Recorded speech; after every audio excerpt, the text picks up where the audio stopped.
Hey family, I'm SNwadiei. I'm Habassia, helping your brothers and sisters in Africa. Right now I'm in my backyard, Galveston, Texas, USA, eating breakfast. Yeah, nothing but southern hominy grits, the yellow one, hominy grits. I know not everybody like grits with salt, little beef sausages, and an egg. Just regular scrambled eggs today. I didn't feel like an omelet. How y'all doing today? I hope you all are doing just fine.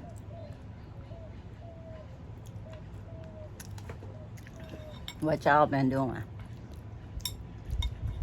I've been watching some of my friends on YouTube and thinking about some of the things that was said. Excuse the dogs, not mine, y'all. Hold on. Okay, guys, let's try again. Hopefully the dog won't flip out when they see another neighbor. A lot of our neighborhood is people that move in and out a lot. This is Galveston, y'all. It's a vacation area, so lots of times people are transients, or as they say, nomadic. So anyway, guys, I think the conversation is getting to be interesting sometimes, and so I decided to just, in response, make a video that's pretty much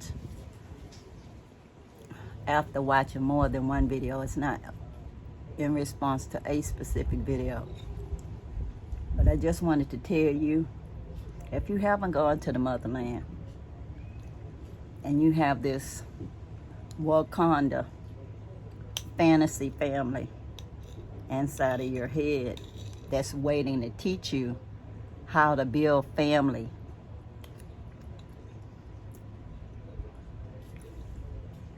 you better pull that movie out and watch it again.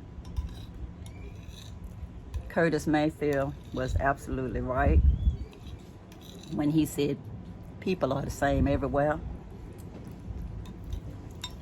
They are.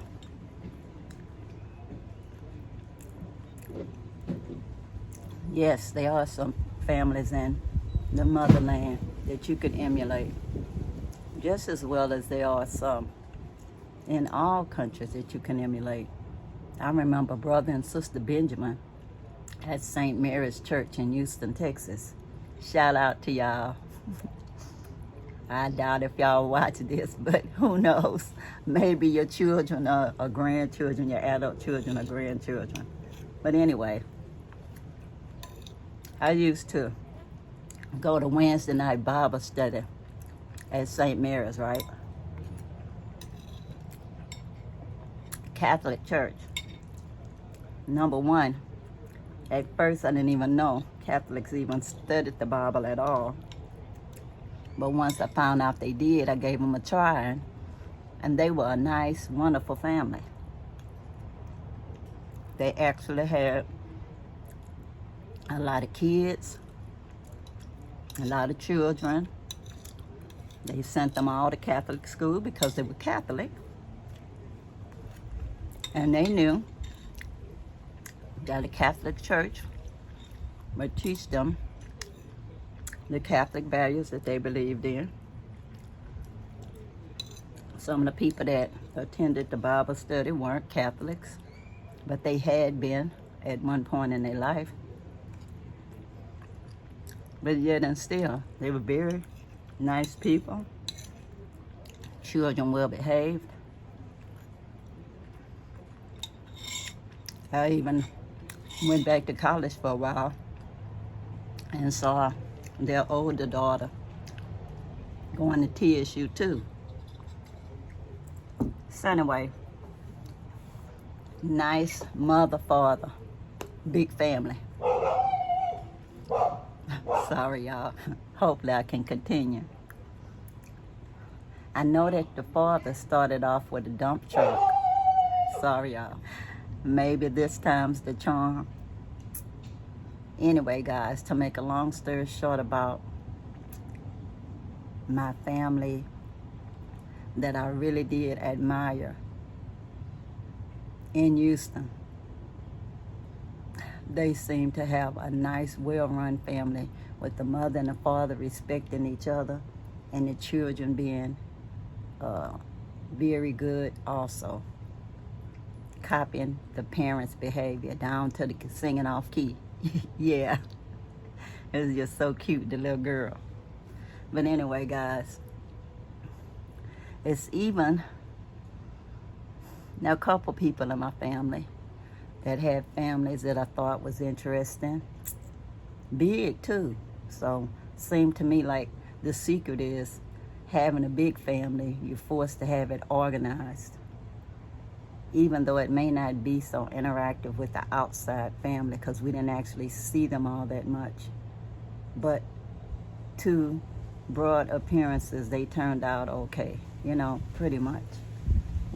Self-sufficient type people, which is a good thing. Not in the image of their parents, but that's a good thing too. Didn't get in no trouble that we know of. Like my mama used to say, what I don't know don't hurt me. So just because you haven't heard about it, don't mean that they didn't do it. They just made sure you didn't know. But anyway, guys, that's just one of the secrets I'm telling y'all as an old person that I remember when I was a young one. So anyway, it's a fantasy to think that everybody in the motherland has it together in a family. They have dysfunctional families there too. They do have people that have mental health issues too. We may not want to see them when we're there. Maybe they're the beggars in the street. Or maybe not. But yes, they do have people over there that have problems. They may be locked away where you don't see them. But yeah, they do have problems, so don't fantasize that everything is heaven there, because it's not, y'all. You're going to have to make it heaven for you. Research, research, research. Do your due diligence. If you think polygamy is good for you, then find a place where polygamy works. If you think monogamy is something you like, then do that. If you got alternative lifestyles, you may have to reconsider your move, because being out is not all that as far as I see in the motherland. Okay. There is a caste system in the motherland, as I've said on previous videos, but this may be your first time watching me. If it is, subscribe, y'all. It's free. Even if you returned and you haven't subscribed, what you waiting on? It's free. But anyway, like I was saying about this, people fantasizing about perfect families over there. It's not. I'm not going to go specific about anything that I've seen on my last trip, but I can tell you that what I know, that there's dysfunction everywhere, and I mean everywhere, so don't fantasize. You will have to decide what is good for you. Give yourself time to learn a specific culture where you are going to relocate. You need to go there for a little while and visit. I don't care what anybody says. There's no way you can call yourself living in any place for a while unless you're a nomadic person. And that's okay if that's what you want to do. But if you want to settle, you have to be in relationships, and that is built over time. And you have to learn to meet people from every social category, not just one category and just label everybody as the local people. It's no such thing, y'all. Everybody has different positionings when you're moving around, especially in the motherland. And you have to imagine that, yes, some people will see you as an ATM machine, even if they see you as a relative. Some families are set up that way, where you have a family house and you have some people that seem like they not finding joy, but they just not motivated to do something past hanging around in the family compound and doing minimal possible. Whether they function as the house person that does chores around the house or whatever, or just somebody that acts like a prodigal son and grandiose ideas but don't actually do anything. You know, educated, non-functioning people. You have artists that may not do any art. If they can watch a game, they'll be Peter Pans.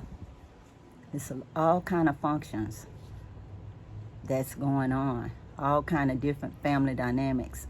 You'll have some people that's the ones that's actually the worker bees. They're out there and they're working, doing whatever they gotta do, whatever hustle they gotta do to make it. Some people may farm, and some people may think they too good to farm, you know? Just like here, you'll hear people say it hurt their heart to do this kind of job and that kind of job. But they don't have no problem trying to get on the social services or something, or just get on somebody's nerve and live at their house anyway.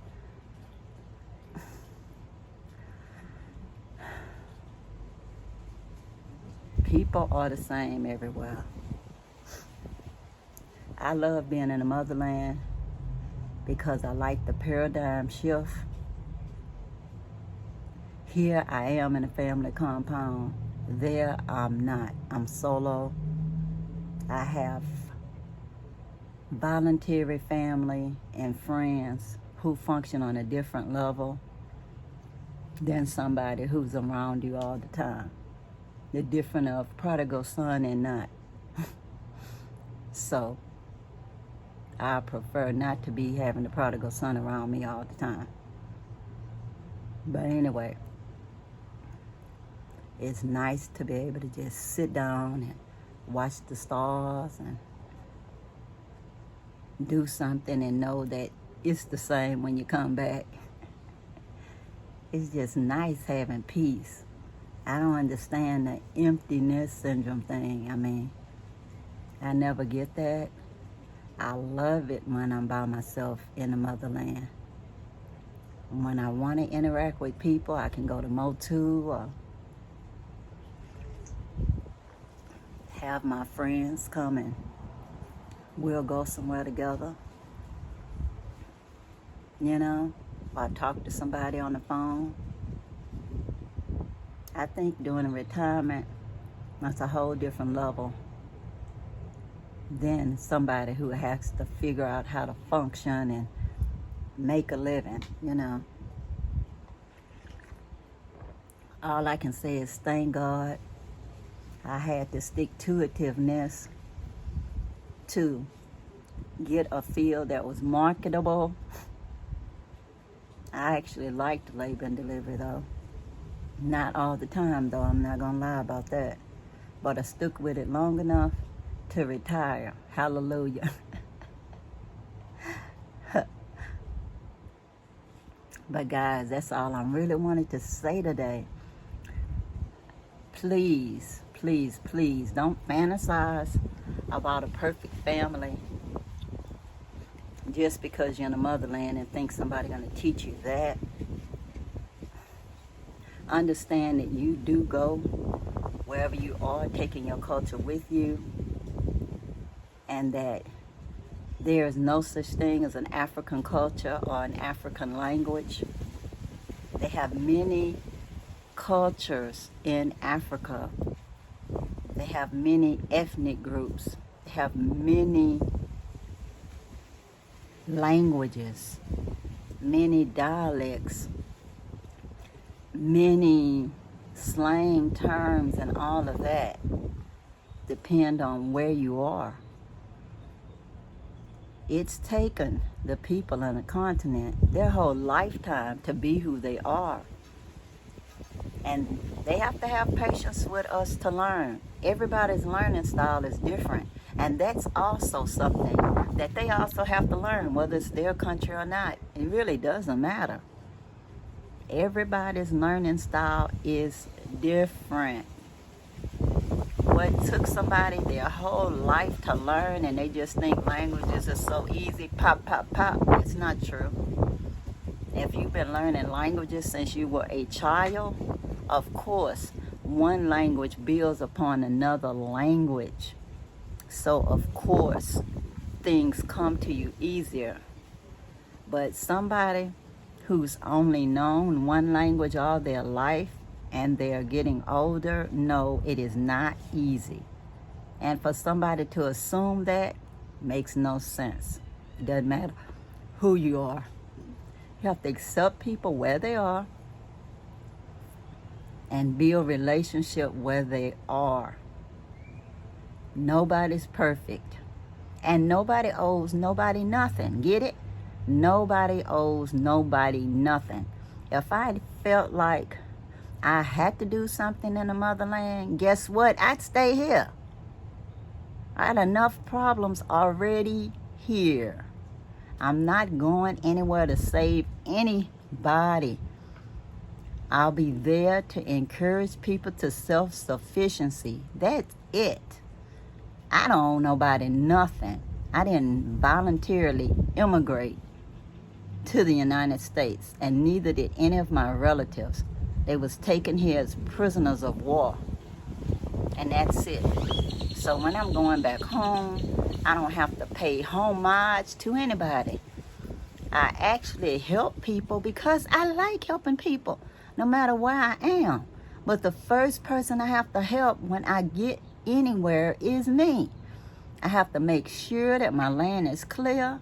I have to make sure that my fence is up. Then I have to work on getting all of the arrangements made so I can start building my house. And yes, I will encourage my friends to set up community-based organizations for their own people. They have to do it for themselves. They have to want to do it. I'm not their mama. I'm nobody's mama over there. And here, all the people I gave birth to are adults, y'all. All of them is what people used to call over the hill. They're all over 40. Grown folks, y'all. Couple of them got children. Well, 3 of them got children of their own. That's adults. With children. At least one of them got children. The others don't have children yet. But still, I have grandchildren that's capable of having their own children. I have 2 great-grandchildren. They call me Grammy. You know, in fact, 3. But I didn't really meet him enough for him to learn even try to say Grammy. But still, y'all, I hope y'all are hearing me. Y'all are hearing me. Don't fantasize about something that don't exist. It does not exist. Just for as many families as they are in the motherland, they are different family dynamics.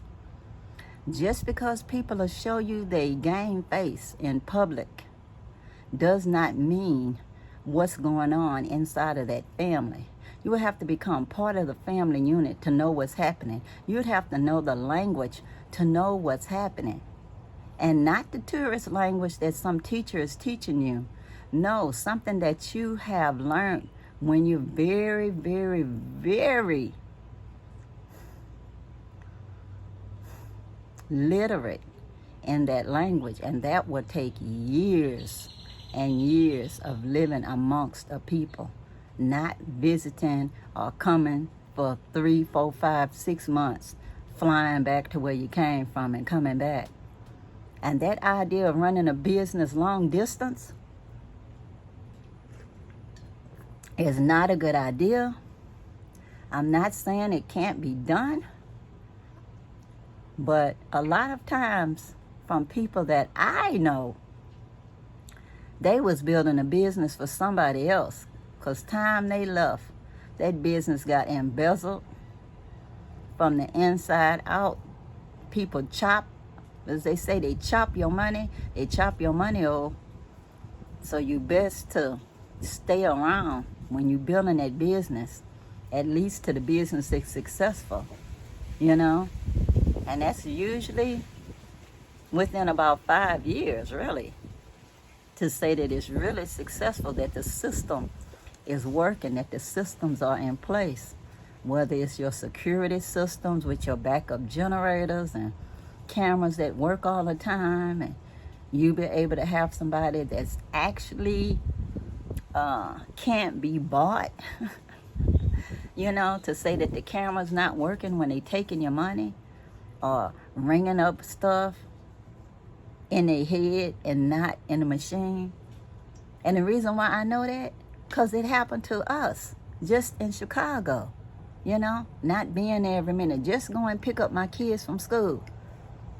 One of their employees was stealing money, you know, by giving her friend stuff when we wasn't there and just charging her a little bit for it. Business is more than a notion, y'all. It's not a monopoly game. It's real, unless your money don't mean nothing to you, like monopoly money. And in that case, yeah, you wrong. Do whatever you want.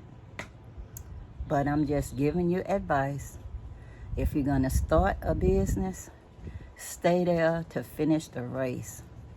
At least be there minimum 2 years without leaving, to make sure that system is in place and you actually have managers and managers over that manager, and somebody is responsible to make sure everything works. You know, have a system in place with checks and balances, so you'll know your inventory at all times.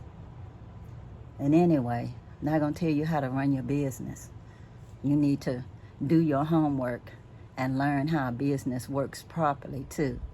If you haven't had a business before, you need to learn about business before you start one in a foreign country. Just because somebody says it's easy doesn't mean that it's a good thing to do. They have to have their business for a while for them to even know if it works for them. It's just a hobby at first, especially when you don't need the money. If you're already retired and you just think you're doing something nice to hire people, to give them a job, and that's your function, then it's successful just having it start, whether it makes any money or not, past just paying the wages. But only you know what you want to do and what your goals are. I'm just trying to have you think a little bit and not just think of everything with rose-colored glasses, just because people are scaring the hell out of you with the music that they play and the videos and the words that they use to trigger emotions here and here and here. Shout out to Nigeria.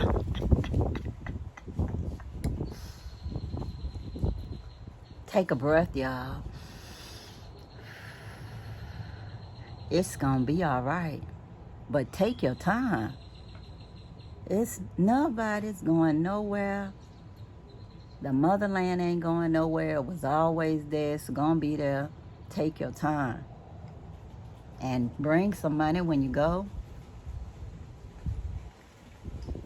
Don't be desperate when you get there because you didn't plan, okay? I'm counting down the days that I'm leaving here. I still just have to do my cousin's wedding next month.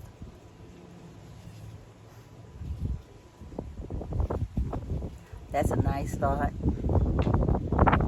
And then after that, I'll be in earnest, packing my bags and getting my ticket so I can get on that plane and go on home and see where is that paperwork for that house. Like I said, don't buy no land until you there and can look at your land. Pick your land and have your lawyer, your real estate lawyer, and look at that paperwork before you give somebody your money. Don't matter if they smiling in your face and scaring the hell out of you about the country you're in. You know, like I said, some people are scared the hell out of you, and they're in a place where they're more of a minority than you are right now. It's like, if I'm saying I don't like somebody and I feel oppressed, why would I go to another place that I would even be more oppressed because I'm more in the minority? That I don't get, y'all. Folks be tripping. There's so many dichotomous people out there. Say one thing, but do another. So just be cautious, be careful, and understand that you should be in charge of your own life. Don't let anybody scare you into a decision that you will later regret. There's too many people moving to the motherland and turning back around and being upset, disappointed, because they had such high expectations of themselves, with people lying, talking about, oh, I learned the language in such and such a time. And it's like, so what? Everybody is different. Everybody is different. And you think that, oh, if they can do it, I can do it. No, maybe you can't. Everybody has a different life experience. And everybody is a different person. Please do not do side-by-side comparisons. You'll be comparing what? Apples to oranges. Apples to oranges. So it doesn't matter if the other person look like you and you think their background is like you, but is their background really like yours? Google them, y'all. Lots of us can be Googled, and you can see some of the stuff about our life. Some of us tell you a lot about their life. I have videos that tell you about my life. It's been complicated. I'm happy I'm alive. But I've had friends from all walks of life.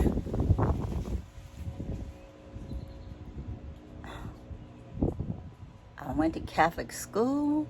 I grew up Catholic. I've been studying all other different kind of religious ideologies. I'm a seeker.